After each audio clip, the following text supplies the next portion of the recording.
Olá, começa agora mais um Alesp Conecta e hoje nós vamos falar dos benefícios e riscos das dietas para a nossa saúde. E para me ajudar nesse bate-papo e tirar todas as dúvidas sobre esse assunto, eu recebo o Dr. Luiz Guilherme Oliveira, que é nutricionista. Doutor, seja muito bem-vindo ao nosso programa. Muito obrigado, estou muito feliz de estar aqui. E vamos hoje falar sobre a alimentação, né? Pós as festas também, pós-pandemia, né? Que ainda está acontecendo. Doutor, o Isso. senhor citou uma questão muito importante que é pós-festas de fim de ano, né? Normalmente as pessoas costumam exagerar um pouquinho, também é uma época, né, que as pessoas costumam considerar as comidas mais atrativas, e aí no começo do ano a gente sempre ouve aquela coisa de que a meta é começar meio que compensando os exageros do fim do ano, tentando criar aí uma rotina mais saudável. Gostaria que o senhor falasse sobre isso. Como é que a gente pode fazer, né, para, de certa forma, tentar compensar os exageros cometidos no Natal, no Ano Novo? Na verdade, assim, não tem como a gente compensar, né? A- a- os nossos erros no final de ano, porque na verdade foi um momento aí de contração, que a gente estava com a família, Réveillon, Natal, né? Ceia. Então, o ideal mesmo é voltar aí com o ano se alimentando melhor, né? Consumindo mais frutas, legumes, verduras, bebendo mais água, que eu vejo muitas pessoas aí falando de detox, né? Na verdade, dieta detox, e na verdade o detox, a melhor forma aí é beber bastante água para tirar as impurezas do nosso organismo, né? De uma forma mais saudável e sempre buscar a ajuda de um profissional. O senhor trouxe essa questão da dieta detox, que também é uma outra questão que as pessoas falam muito, né? Eu vou fazer um detox. Isso de fato funciona, doutor? O que seria essa dieta detox que as pessoas tanto falam? Detox na verdade é a gente tirar as impurezas, né, do nosso organismo e para isso nada melhor que beber bastante água, né? Muito legumes da cor verde escura, né? Muita fruta, fazer uma alimentação mais balanceada, sem nada de açúcar, né? Açúcar branco refinado não é legal nessa fase, nesse momento, até para a gente conseguir estabilizar a nossa glicose. Estabilizando a nossa glicose, a gente vai conseguir ficar mais tempo na dieta, porque na verdade a gente sente essa necessidade, né, do açúcar branco quando existem picos glicêmicos. Então, o pico glicêmico faz com que a gente tenha vontade de consumir cada vez mais açúcar. E acaba virando como se fosse um vício mesmo, né? Então, o ideal é a gente se alimentar de uma forma mais correta. E aproveitando essa questão da dieta detox, doutor, a gente vê aí, né, muitas promessas de dietas e até chás que prometem um emagrecimento rápido, né? A pessoa começa a fazer uma determinada dieta da moda ou a tomar um chá que se diz milagroso e ela vai perder peso num período de tempo muito curto. Gostaria que o senhor falasse um pouco sobre essas propostas, né, que acabam, de certa forma, incentivando as pessoas a perder peso em pouco tempo. Isso é realmente possível? E quais são os riscos que isso pode trazer para a saúde? Na verdade, assim, é uma ilusão, né? As pessoas acharem que elas vão conseguir perder gordura com mais rapidez, facilidade. Na verdade, o que acontece é dietas muito restritivas, né? Sem carboidrato, acaba que você perde mais água, né? Retenção. Então dá a impressão mesmo que esse paciente ele está perdendo peso com mais facilidade, mas na verdade ele está perdendo água, né? E muitas das vezes músculo, porque se ele corta totalmente o carboidrato, até mesmo os carboidratos bons, né, que são os carboidratos de baixo índice glicêmico, como arroz integral, macarrão integral, batata doce, inhame, cará, mandioca, que são esses carboidratos que contêm mais fibra, ele vai estar perdendo aí, na verdade, músculo também. Então, tem essa impressão, né, que ele está emagrecendo, e na verdade está perdendo só o que é necessário para o organismo, né? A gordura mesmo está ali estocada. Então, o ideal mesmo é procurar um profissional para tentar orientar, né? E quem não tem essa oportunidade de estar procurando um profissional, saber aí balancear, né, os alimentos, como consumir a proteína, seja ela animal ou vegetal, consumir o carboidrato de baixo índice glicêmico, que são os carboidratos com maior quantidade de fibra, né, gordura boa, que são castanhas, abacate, amendoim, né? Então, assim, balancear mesmo a alimentação. Outra coisa, doutor, que a gente vem observando, até mesmo nas redes sociais, é as pessoas que fazem mudanças na alimentação e se tornam vegetarianas ou veganas. Gostaria que o senhor falasse um pouco, né, sobre esses tipos de alimentação e se a pessoa pode sozinha tomar a iniciativa de fazer uma mudança como essa, ou se o ideal é realmente buscar a ajuda de um profissional para orientar, para que essa pessoa não tenha nenhum tipo de prejuízo na alimentação. Eu acredito que agora, né, com a pandemia, que as pessoas associaram a carne, o consumo de carne com doenças, né, começou a muitas pessoas, né, a mudarem os hábitos alimentares para uma dieta mais vegetariana, até mesmo vegana, tá? Eu acho bacana fazer algumas mudanças, né? Você pode ir mudando algumas coisas e parando de consumir carne vermelha por enquanto, né? Consumindo mais carnes brancas. Mas o ideal, sim, é procurar a ajuda de um profissional, até porque a gente sabe aí que as vitaminas, né, B12 principalmente, o ferro, estão em maior quantidade no consumo de carne vermelha, né? E o profissional ele vai saber suplementar essas vitaminas que vão estar faltando, né, na alimentação desse paciente. E também aí a trocas saudáveis, né? Porque um dos problemas da dieta vegana, né, não falo tanto vegetariana, mas a vegana, é o alto nível de consumo de carboidrato, né? Então, o profissional ele vai saber orientar aí quais são as melhores opções de proteína vegetal, quais as melhores opções de carboidrato, né, para essa dieta, se o paciente quer emagrecer, se o paciente quer ganhar massa muscular, tá? E doutor, eu queria que o senhor falasse, né, o senhor alertou que muitas vezes as pessoas, né, podem acabar assumindo uma dieta sem orientação e não saber balancear, né, os tipos de alimentos. Então, eu gostaria que o senhor falasse um pouco de quais são os prejuízos que uma dieta mal feita ou sem orientação pode trazer para a saúde. Essa pessoa pode ter algum tipo de déficit de vitamina. Gostaria que o senhor falasse, alertasse um pouquinho sobre esses riscos. A dificuldade hoje em dia que a gente vê aí as pessoas que não consomem, né, a quantidade de vitaminas necessárias, principalmente que eu vejo muito no consultório, são as pessoas que chegam, né, com anemia, tanto ferropiriva, né, que é a anemia do ferro, a anemia da vitamina B, né? Então a gente vê essas pessoas que chegam bem cansadas, exaustas, né? E quando nós vamos dosar aí nos exames de sangue, é por conta dessas vitaminas que estão faltando, né? Ainda mais hoje em dia na correria, né, do dia a dia, a gente acaba consumindo mais produtos industrializados que são pobres em vitaminas. Então o ideal mesmo é, né, a alimentação balanceada. Hoje em dia nós temos aí acesso muita informação, né, sobre quais as melhores vitaminas.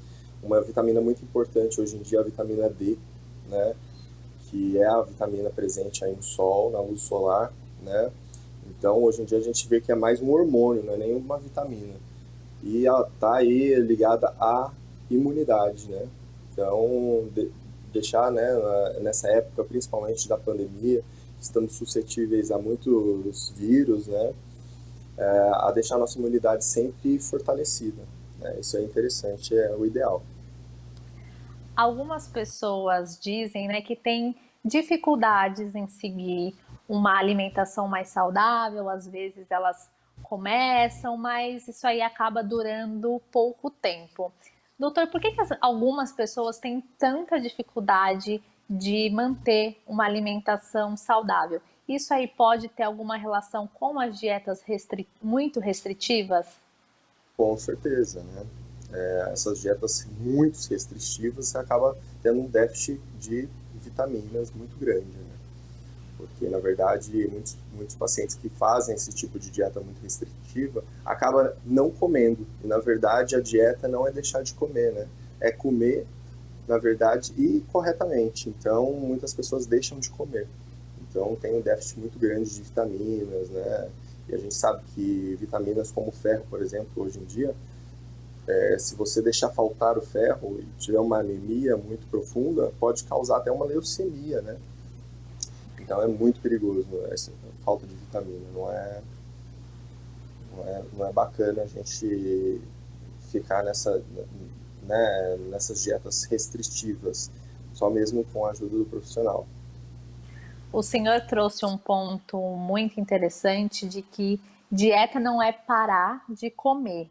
E outra questão aí que a gente vem observando que está na moda é a questão do jejum intermitente. Então, eu gostaria que o senhor explicasse o que é isso, se existe alguma indicação e se uma pessoa pode fazer isso por conta própria, adotar sozinha no dia a dia esse tipo de ação. O jejum intermitente, na verdade, é bem bacana para alguns casos, né? Alguns pacientes contêm aí a glicemia muito baixa, então não é indicado para esse tipo de paciente, porque eles podem passar mal, pode dar uma hipoglicemia, né? Porém, alguns outros pacientes que são mais resistentes, né, à insulina, esses é interessante essa prática, né, com a ajuda do profissional, para que não passe muito o tempo, né, desse jejum. Hoje em dia, jejum intermitente é uma dieta bem utilizada aí, até mesmo eu acredito que ela é mais prática, né, em algumas formas. Então, a pessoa, hoje em dia a gente não tem muito tempo, né, para fazer o café da manhã, sair para trabalhar. Então, o jejum intermitente, ele é indicado para esses pacientes, né, que não tem tanto tempo, mas também eles não deixam de consumir as calorias necessárias, né? A gente fraciona isso durante o dia em outros horários. E ainda pegando o gancho nessa informação que o senhor trouxe, que eu acho que é muito importante, que dieta não é parar de comer, como é que a gente pode fazer no dia a dia para escolher os alimentos?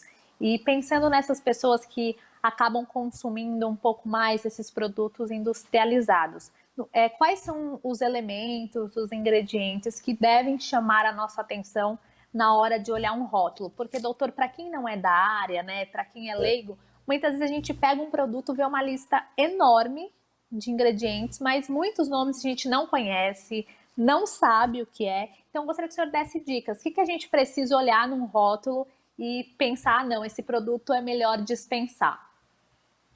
Na verdade, assim, o que a gente precisa analisar?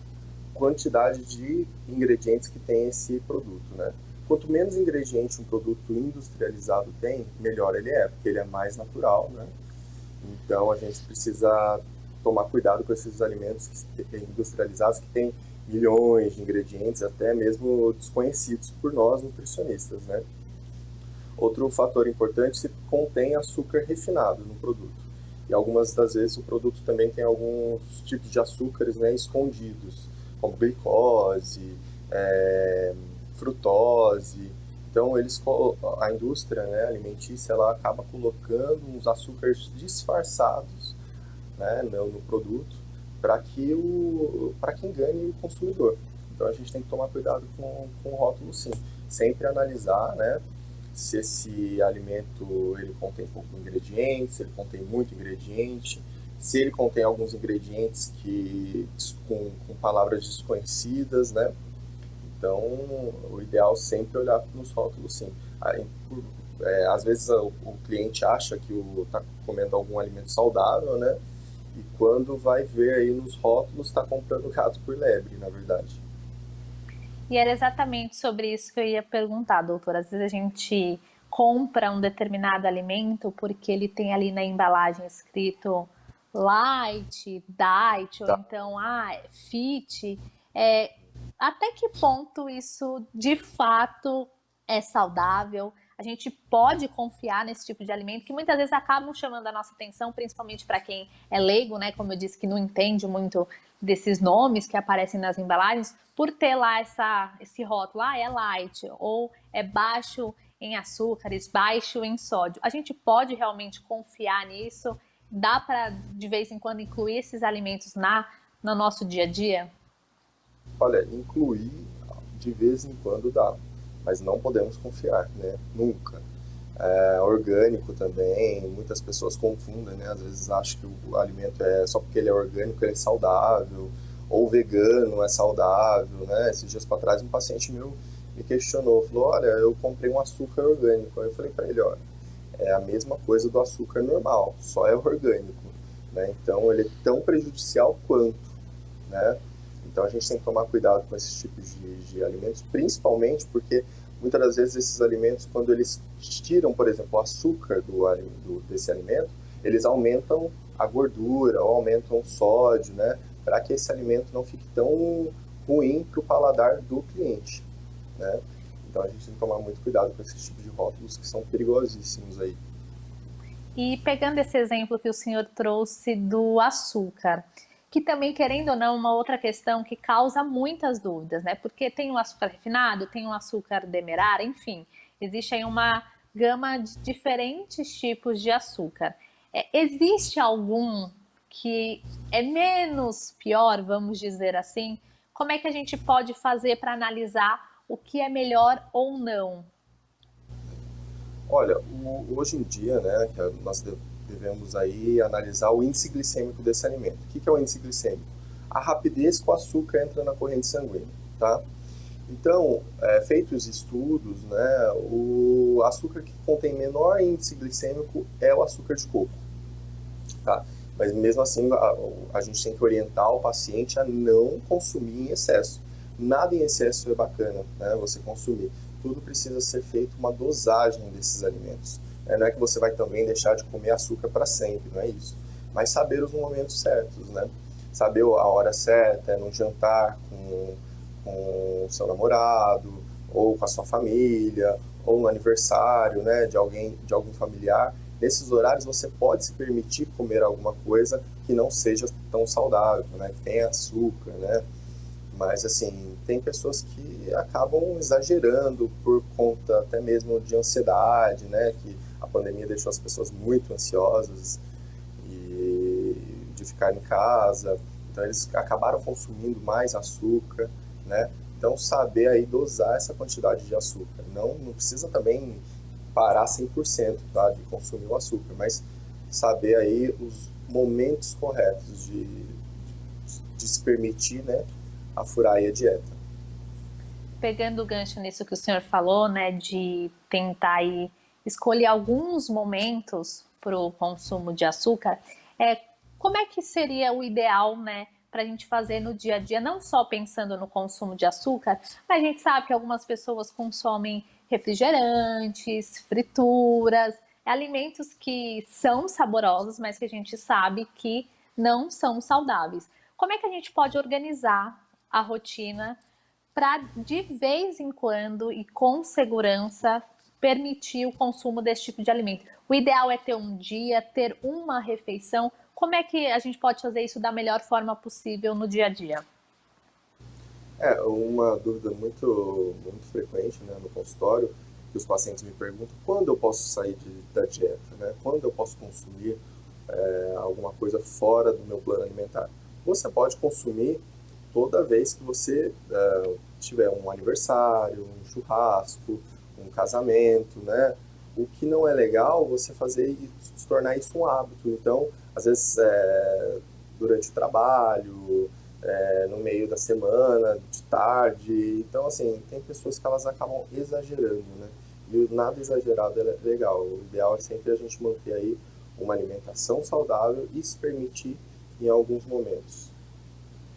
Doutor, e pegando justamente isso que o senhor falou, né, que algumas pessoas fazem dessa alimentação ruim, que inclui açúcares, frituras, enfim, um hábito.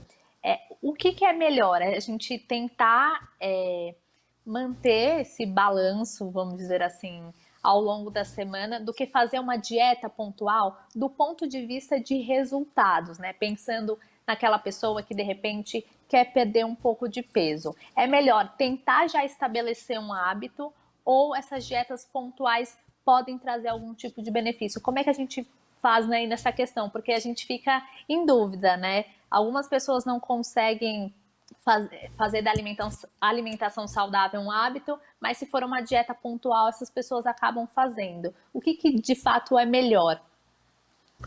Na verdade, assim, o legal, né, é adequar o que o paciente consegue. Então, se o paciente consegue fazer uma dieta mais pontual, o ideal é a gente adequar a dieta para ele, né, da forma que ele consegue aí planejar e fazer de uma maneira correta, né? Agora, se o paciente gosta de uma dieta mais flexível, o ideal mesmo é a gente flexibilizar essa dieta e aos poucos, né, retirando algumas coisas que a gente não acha tão interessante aí colocar na alimentação deles. Queria que o senhor abordasse um outro ponto que é sobre o consumo de água, né? Algumas pessoas dizem que têm dificuldade para consumir água, e aí fica sempre essa dúvida, né? A gente pode substituir por algum tipo de suco, por algum tipo de chá. Eu gostaria que o senhor explicasse para a gente também de uma forma didática, né, para quem está nos acompanhando possa entender, qual que é a importância do consumo de água, mas mais do que isso, da quantidade correta. É muito importante, né? Eu acredito que é uma das coisas mais importantes a gente se manter hidratado. O consumo de água deve ser feito um cálculo pelo profissional com seu peso, né, e altura. E aí a quantidade de chá também não pode ser excessiva, porque pode sobrecarregar os rins. Tem alguns chás que também eles podem aumentar a frequência cardíaca, né? Então tem todo aí, por trás dos chás também tem todo um efeito colateral, se a pessoa não souber aí utilizar, tá? E, né, sempre manter hidratado, né, durante o dia, tomar água, porque tem gente que acaba esquecendo de tomar água. E o interessante é que algumas pessoas, elas confundem sede com fome. Então, se a pessoa ela não se mantém hidratado, ela acha que ela está com fome, e na verdade ela está com sede, né? Então, acaba confundindo aí o cérebro e a pessoa acaba comendo ainda mais. Então, a gente tem que tomar esse cuidado também. E a gente consegue, doutor, diferenciar no dia a dia quando essa fome é de fato fome ou quando ela pode estar aí atrelada à falta de água? Tem algum sinal de alerta que o nosso corpo dá e que nos permita perceber? A nossa boca seca, né? A boca fica mais seca e você percebe que você não está consumindo tanta água, né? Durante o dia. Então, isso é um fator importante. A gente tem que sempre estar aí com uma garrafinha de água, que seria o ideal.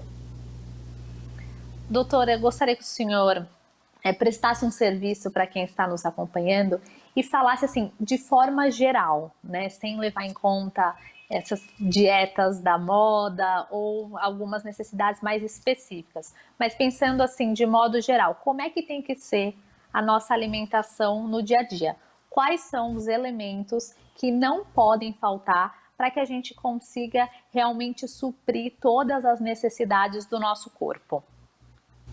O ideal é nós mantermos uma alimentação balanceada, né? Ricas em fibras, né? Para o funcionamento do nosso intestino, que começa do intestino, né? Nossa imunidade, nossa flora intestinal. Alimentos integrais, então sempre optar por alimentos integrais, arroz integral, macarrão integral, né? Alimentos que contêm mais fibra, como batata doce, mandioca, mandioquinha salsa, inhame, cará, bastante folhas verdes escuras, que contém muito ferro, né? Para os vegetarianos, né, um consumo de laticínios, de ovos, né, conforme aí as necessidades, né, de cada paciente, o consumo de legumes, né, e sempre estar aí experimentando coisas novas, né. Se você não gosta de por exemplo, se eu não gosto de berinjela, eu vou tentar fazer a berinjela de outra forma, né, para ver se eu gosto. Então sempre está aí mudando o modo de preparo também desses alimentos. Não fazer um alimento gostoso, não precisa ficar sem tempero, pode colocar uma quantidade de sal de acordo aí com suas necessidades também, temperos naturais, né? Então é bem bacana aí o modo em geral, né? Que você consiga, a melhor dieta é aquela que você consegue fazer, tá? Doutor Luiz Guilherme, muito obrigada pela participação no Obrigado, Alesp Conecta de hoje. muito obrigado, gostei bastante. E, bom, espero aí que as pessoas melhorem, né, essa ansiedade, né, nessa pandemia toda e melhore a alimentação, utilizar esse tempo, né, para as pessoas que estão ficando mais em casa, a se conhecer melhor o paladar, né? Muito obrigada. Esse foi o Alesp Conecta de hoje, falando sobre os riscos e benefícios das dietas para a saúde. Você pode conferir todos os programas produzidos pela Rede Alesp acessando o nosso canal no YouTube. Muito obrigada pela companhia e até o próximo programa.